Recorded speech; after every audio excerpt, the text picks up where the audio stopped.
Chat, let's get into this right here, okay? And we're gonna get into what exactly is in Prime today. I want to check and see what's going on with this drink, because all I hear about is Prime Hydration being the official sports drink of the UFC, the official sports drink of Arsenal, the official hydration drink of X, Y, and Z, and I never know what actually is in Prime. What is in this product that makes it a hydration beverage, and why aren't more people in tune with it if it is truly the number one?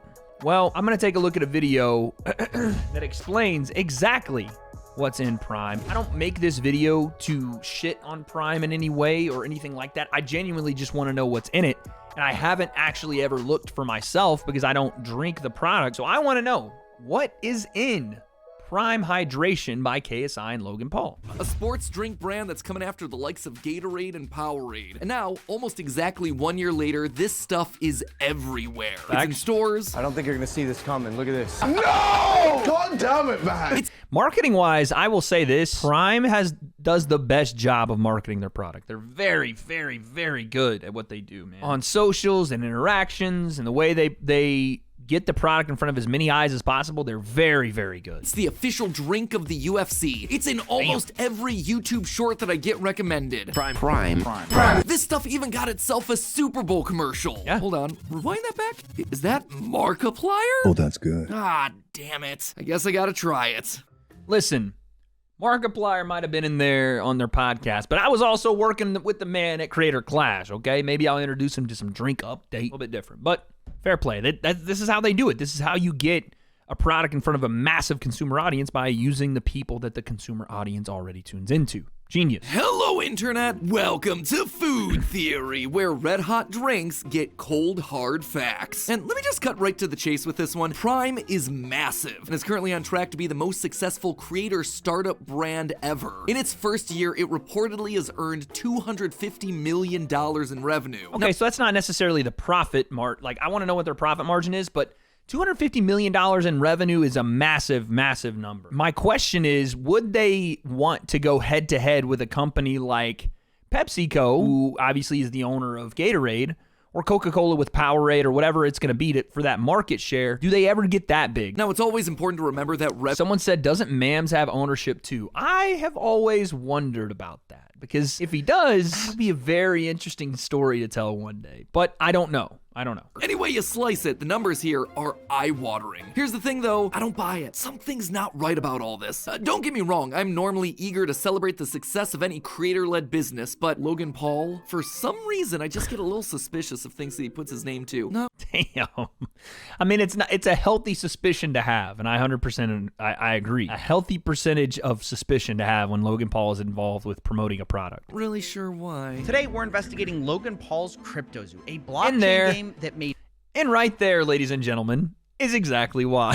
And Jake has been implicated in crypto scams as well. You hate to see it. So the thing that I've been seeing crop up again and again have been videos like this, where Logan compares popular sports drinks to Prime. Prime versus Gatorade. Prime versus Red Bull. Prime versus Liquid IV. All right, we're going bottle for bottle. These are all facts. And every time it seems like it's a win for Prime. Then again, I suppose if it weren't, the video wouldn't exist in the first place, you know? True, so anyway, true. the one I want to focus on is against Prime's biggest rival, Gatorade, the granddaddy of sports beverages. And immediately, without any words even leaving his mouth, there's a red flag. The bottle difference. Off the bat, Logan is using Prime's 500 milliliter bottle, and he's comparing it against Gatorade's larger 591 milliliter bottle. So when he says things like this, Gatorade has 36 grams of sugar in it. sure, it might be true, but that's also talking about a bigger serving size. It's something that Logan even calls out later in the video. And a bigger bottle. But then doesn't correct the math for. So you know what? I'm gonna do exactly that.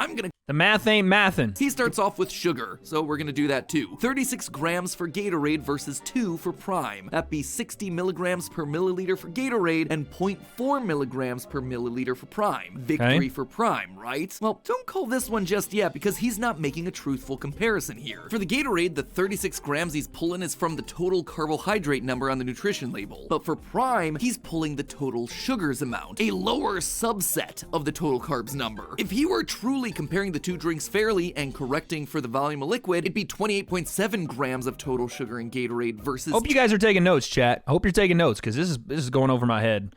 The long story short of this thing is, Logan's not doing the math correctly, but I think Prime is still the better, less sugar drink here. 2 in Prime. Still a win for Prime, and still by a wide margin, but at least the numbers are accurate and fair rather than artificially skewed. Next up, calories. Gatorade has 140 calories. Look at that. Prime only has 25. Yeah, this is accurate. The higher sugar content is really propping up Gatorade's number here. Comparing per milliliter, Gatorade's looking at 0.25 calories per ml versus Prime's 0.05. Prime is literally a fifth of the calories once you normalize the data. That's W. W for Prime. Last but certainly not least, the biggie. The stat that seems to bury Gatorade. We're both electrolyte drinks. Gatorade has 350 milligrams of electrolyte. Prime doubles it with 825 milligrams of electrolytes. That is a massive difference. Literally a 2x difference. But 2x of what exactly? What do those numbers actually mean? Like, Gatorade has been the go-to sports drink for decades. How could this newcomer just swoop in and dominate so completely? This too set off a lot of red flags for me. Too good to be true, right? Clearly something's gotta be wrong here. Well, let's start with the basics. The first thing that Logan says, they're both electrolyte drinks. What's that mean? Well, a sports drink, otherwise known as an electrolyte drink. I have no idea what that means.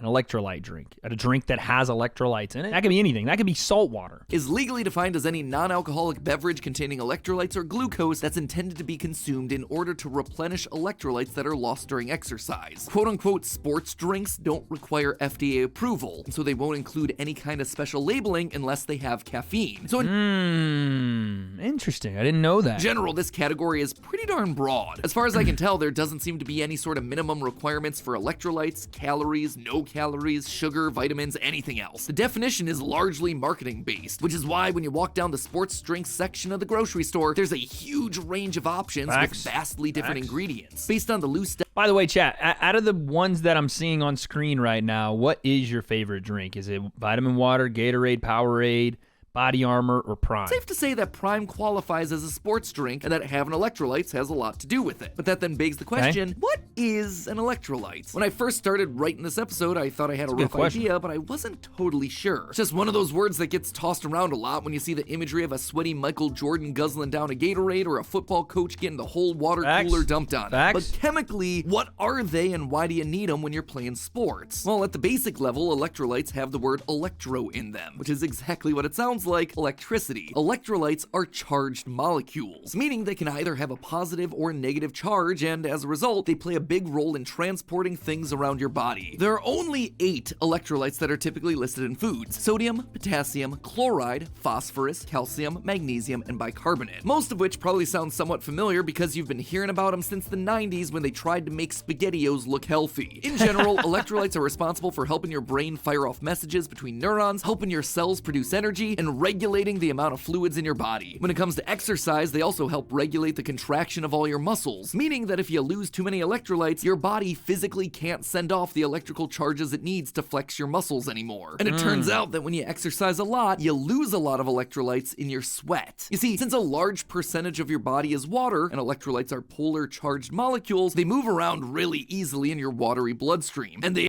All right, putting on my glasses and taking notes here. I'm also saying electrolytes plus water make you an actual electromagnet. Am I right in saying that? Yes, we're in biology class right now. I am an electromagnet is what I'm learning. The idea of drinking a sports drink instead of just water is that when you're exercising intensely for long periods of time, you're losing so much water that you're actually washing the electrolytes straight out of your system, and you're gonna start feeling tired and sluggish without those things. But how much are you really losing here? A few drops of Gatorade Where'd they get this video of me? This was supposed to remain private as well, especially my hairy shoulders. on the brow isn't going to be needing a 20-ounce of Gatorade and hundreds of milligrams of electrolytes, right? Well, not so fast. Of course, all exercise and water loss is going to be totally dependent on your body, your exercise routine, your environment, but in the case of serious athletes, we're not talking about a little sprinkle. In Carl Gisolfi's article, Water Requirements During Exercise in the Heat, he notes that while exercising in the heat, the body can lose as much as 3 to 4 liters of water every hour. That Damn, I don't drink that much amount of water in the day.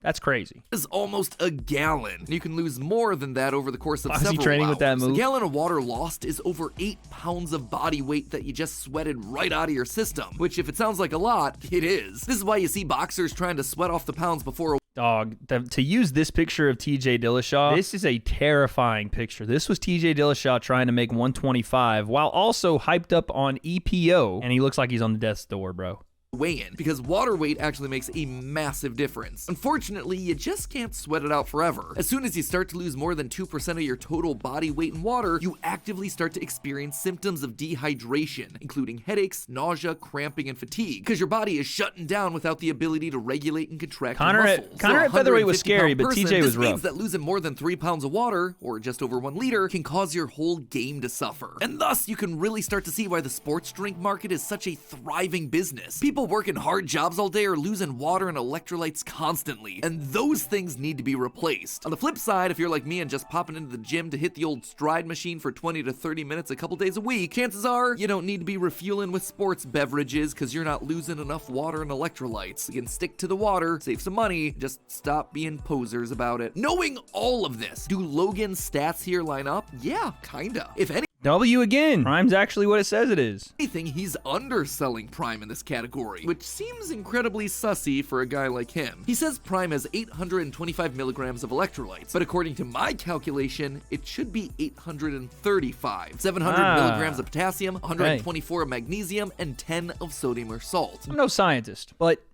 to me, I don't know what magnesium does. I know potassium is in bananas. I know sometimes it can alleviate cramps. I didn't know it was a compound of electrolytes. What worries me is this number. If we're sweating out, what do you say, a gallon? No, 3 to 4 liters of, water just working out. That's salt water, right? That's why when you're sweating and stuff, not to say you're drinking your own sweat, but if it gets in your mouth, it's like that salty taste. But you would think sodium needs to be in that drink. When I was doing my 3-day fast, I was doing Himalayan salt and water. And that was allowing me to get through without eating because I was able to replenish electrolytes. That doesn't make me think it's a sports drink. That just makes me think it's a drink that has some of the relative qualities of a sports drink in weird proportions. Because if you're doing that, what is it actually replenishing? So Prime is here with the 10 milligrams. This is Gatorade with the 270 milligrams. This makes more sense. And I know that, salt isn't always the answer, but I've seen some research into just doing more salt-based things that people see a lot of good results for as far as replenishing electrolytes and also trying to speed up recovery and stuff. To recap, well, yes, some of the comparisons were biased in Logan's favor. When I normalized the data, Prime still won. Am I gonna have to give the dub to Logan? Ugh. No, not yet. Maybe the difference isn't nutritional here. Maybe it's all taste-based. Maybe the flavor of these things sucks. To know for sure, I bought every flavor of Prime, and then I bought every other sports drink on the market with similar flavors. Okay. In total, we had 52 drinks spanning Prime's 7 core flavors, though to be fair, some categories were more contested than others. Yo, Electrolyte is W. This one right here, really enjoy that one. So I want to get on the action as an extra test subject, so I'm not involved. Looks like a cousin of Wade. Shut up. Lime sports beverage. A little bit salty. It kind of sticks in the back of your teeth a little bit. So Powerade, everyone's saying is the saltiest. This must be wild. Prime Italiana. It's a marinara prime. It's got the pizza pala. It's a spaghetti in Sicily. This girl really thinks that Prime has oregano in it, buddy. What's interesting is everyone has the same consensus that Powerade's super salty, Prime super sweet. Chat has said that Prime and us Americans love our sugary sugar. Prime with less sugar actually has a sugary taste. Why is that? Interestingly, no sugar flavors tended to rank higher than any fully sugared brands, with Powerade Zero being the overall winner with the consistently highest rankings across the board. That said, no one brand dominated every flavor category. And while Prime didn't win everything, it certainly did win a few, with an especially strong performance in Tropical Punch. In general, it was consistently well received. The only problem was that it was just much sweeter than any other sports drink brand. The other drinks tended to have flavors that felt thinner, a bit closer to water. Prime, meanwhile, was a lot like Kool-Aid or Pedialyte, a stronger, denser, Pedialyte's more a W. syrupy Pedialyte flavor. is a W, chat. I don't want to hear it. I don't care that I'm 30, grown man, all that good shit. Which in turn made it feel, at least to me, heavier. Because of how dummy thick the flavor was, it wasn't really something that I or the rest of the team would actively reach for to recover from a workout. But just as a flavored water to drink around the house, yeah, that'd be great for that. Even after the taste tests, there was something that I couldn't quite kick. All the other sports beverages did taste fundamentally fundamentally different from Prime. They all had a slightly muted flavor, even sometimes a salty flavor. And yet here was Prime tasted like a melted lollipop. How? How was the one drink with the least sugar content the one that tasted so much more sugary than the rest? And why did it have a fundamentally different flavor than all the other sports drinks? Again, something felt off about this. Something keeps feeling off about this stuff. What is it? So I went back to the nutrition label again, and that's when it hit me. Look again at the comparison of the electrolytes. Sure, Gatorade has 300 milligrams and Prime has over we're about to crack the code here. But the way they get to those numbers is vastly different. Prime has 10 milligrams of sodium, 124 of magnesium, and a whopping 700 milligrams of potassium. Gatorade, meanwhile, has 80 milligrams of potassium and 270 milligrams of sodium. The ratio here is almost completely reversed. Get ratioed, Prime and or Gatorade. Get fucking ratioed, bitch. Okay.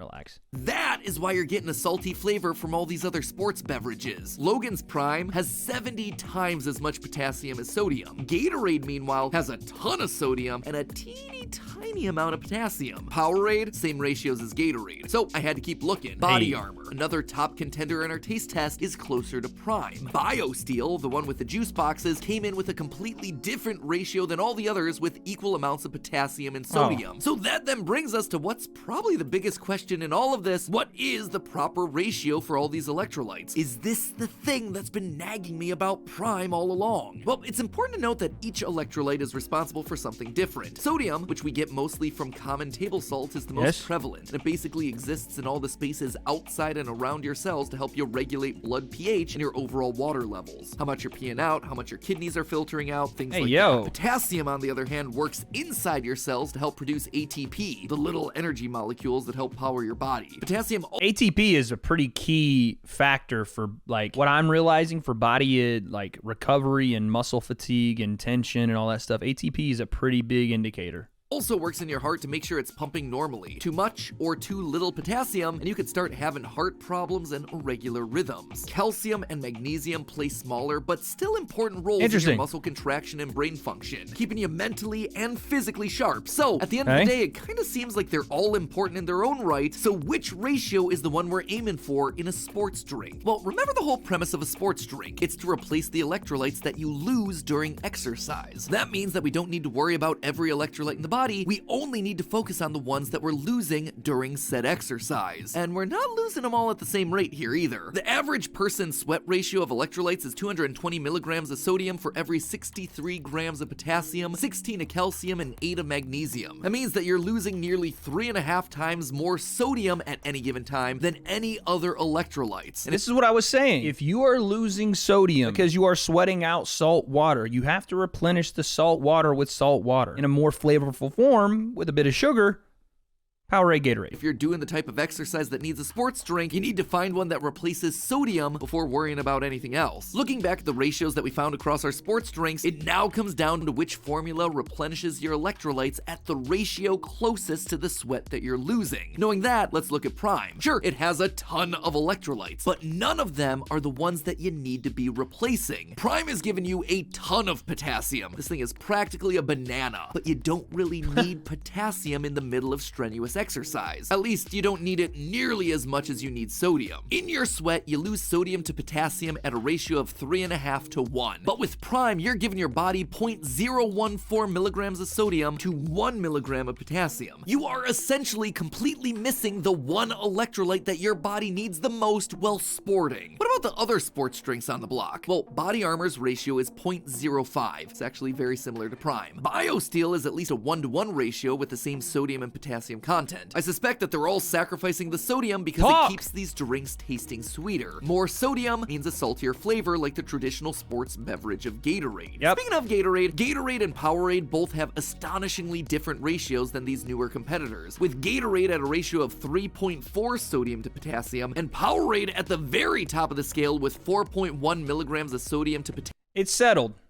Powerade is the go-to rehydration sports electrolyte drink. It's Powerade. 100%. Science class just told us if you want to be a walking electromagnet and salty as all hell, Powerade's the one. This, in turn, makes them infinitely more effective than the other 3 options at actually doing what they say they're doing, replacing what your body loses during exercise. Don't get me wrong, feel free to sprinkle your coconut water on whatever you want. It's great that a lot of these new sports beverages don't have the dyes and preservatives and all the added sugars, but at the end of the day, the reason they're tasting so much sweeter than the Gatorades of the world is that they're missing the main ingredients that sports drinks need to be having: salt in the form of electrolytes. For really bottling and feeding you back your own sweat, Gatorade has made their drinks taste remarkably good over the years. But the thing is, at some point, if you're sweating salt, the only way to get it back into your body is to drink it, not paper over it with a bunch of other filler electrolytes that you don't need. What's the conclusion here? Honestly, that the definition of sports drinks and rehydration beverages are just too broad and ill-defined. If you're looking to replace sweat in your body, you need something with more sodium, something that Prime does not deliver on. That said, it's not like Logan is pulling a scam here or anything. He is delivering on exactly what he says he is: a drink full of electrolytes, more than any other sports drink in the space. But electrolytes aren't equivalent. They don't function the same. The formulation of Prime is fundamentally delivering a different product than the Gatorades and Powerades of the world, which So Prime is truly different. This is truly an innovator in its scene, because truly,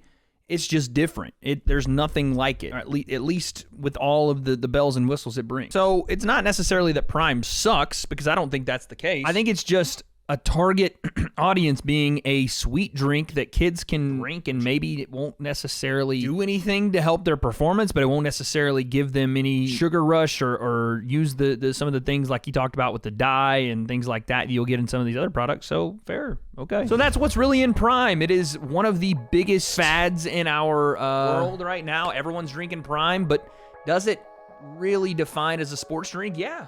I guess it does, but will it help you recover in actual athletics and during your sports activities? It will, but not to the degree of Gatorade and Powerade, which means you're going to reach for something. I'm not going to advertise one thing or another because I truly don't know what the best answer is.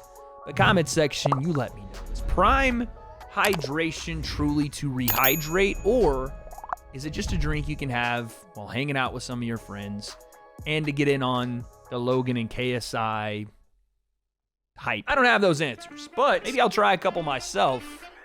I guess we'll find out.